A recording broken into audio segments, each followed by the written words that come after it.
You know, when you choose to become a gamer, there are a lot of pros and cons to actually being a gamer, and unfortunately, this is one of them.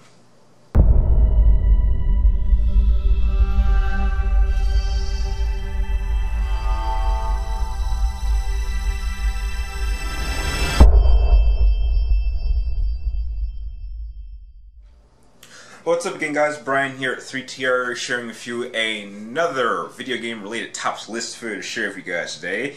And this time I will be sharing with you the top 5 video games or video game franchises or whatnot that unfortunately as a gamer I simply could not finish for one reason or another. Now, the only reason I'm really doing this video is because a good friend of mine here on YouTube recently was unable to finish a certain survival horror game, and I just felt kind of bad for her because I had been through this kind of situation before, and I just felt the need to want to share my own personal experiences. So, starting off real simple with number 5 is actually the very, very first video game that I ever played in my life, which I do tend to go back and play if I ever can find a copy of it, and that is Super Mario Land. Now, Super Mario Land is a pretty awesome game. A lot of people like to play, you know, Super Mario Brothers, and they tend to forget this one. And I very much enjoyed it. I just, for one reason or another, I was just never able to finish it. But I do acknowledge that it's probably one of the most underrated Mario games of all time.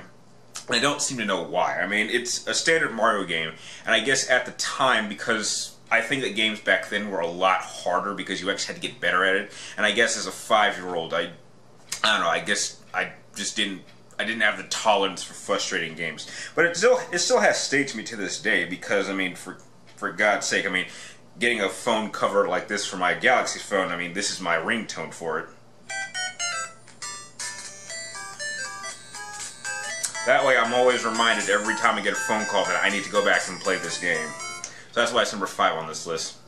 Going on to number 4 is a game franchise that I think some of you guys might be a bit surprised about. Now, I don't think this is a terrible franchise. I know that a lot of my viewers are a big fan of it, but Street Fighter. Any Street Fighter. I cannot finish a round of Street Fighter to save my life. I mean, for whatever reason, the controls, the combat system, the combos, the characters, everything about Street Fighter, if I could sum it up in one word, it would be clunky. I mean, that's why I'm more of a Mortal Kombat person.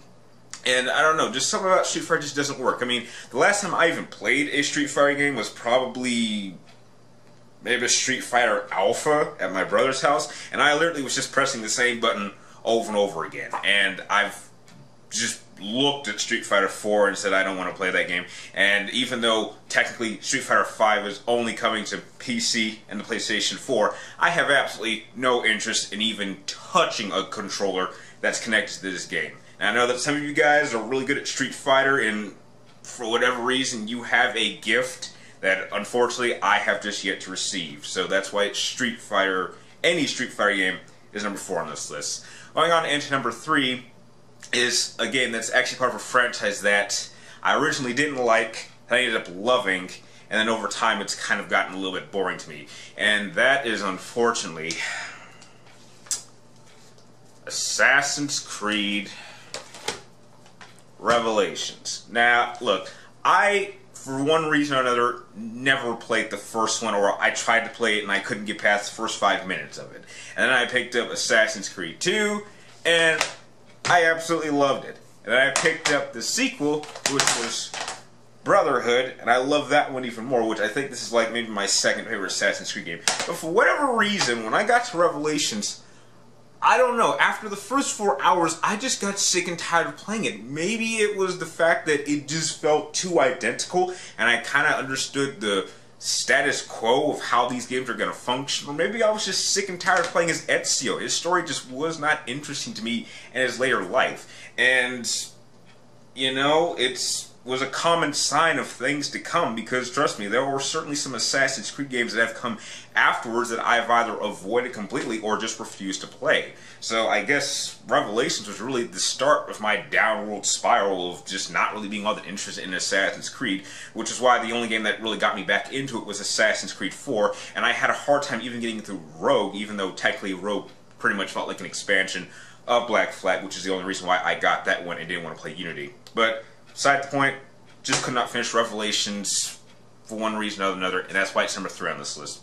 Going on into number 2 is a game that some of you guys are going to find a little bit confusing as to why I would put it on my list, but let me explain. Number 2 on my list is actually Alien Isolation. Now, I originally was going to review this maybe a couple months ago, and I actually ended up playing it, but after 4 hours I had to stop. I cannot play Alien Isolation because, in my opinion, it's too good. Now, I know what you're thinking. It's like, what do you mean, Brian? How can it be too good? The problem is this. I openly am not an Alien fan. I do not like Ridley Scott's Alien. However, I am a big fan of James Cameron's Aliens, and that's really how it is in my family. We all agree that Aliens takes dumps all over Alien. And Alien Isolation captured the feeling of Alien too well.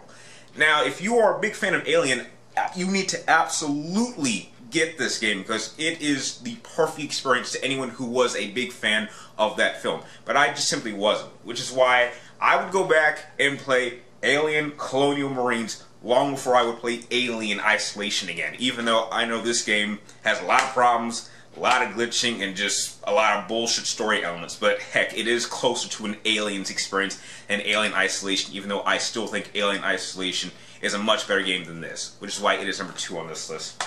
That brings me to number 1. Now, I really hate it when I have to bring this up, because for those who've been watching my channel long enough, you know what number 1 is. You knew what it was going to be even before you pressed on this video, which is why I'm not going to say the name. I'm just going to post that picture. That picture will tell you everything you need to know about how I feel about that game. I'm not going to post the name. You should know what it is, and you know why it's number 1. And with that, I'm going to end my list right there. But I would really like to know, what were some games that, for one reason or another, you couldn't finish? What were some games that simply just broke your gamer will and just prevented you from continuing on? Please share your list of games in the comments down below. And if you like this video, feel free to like, comment down below, and please subscribe to track me in my future videos. And like always, thank you guys for watching. You're awesome, and I'll see you next time.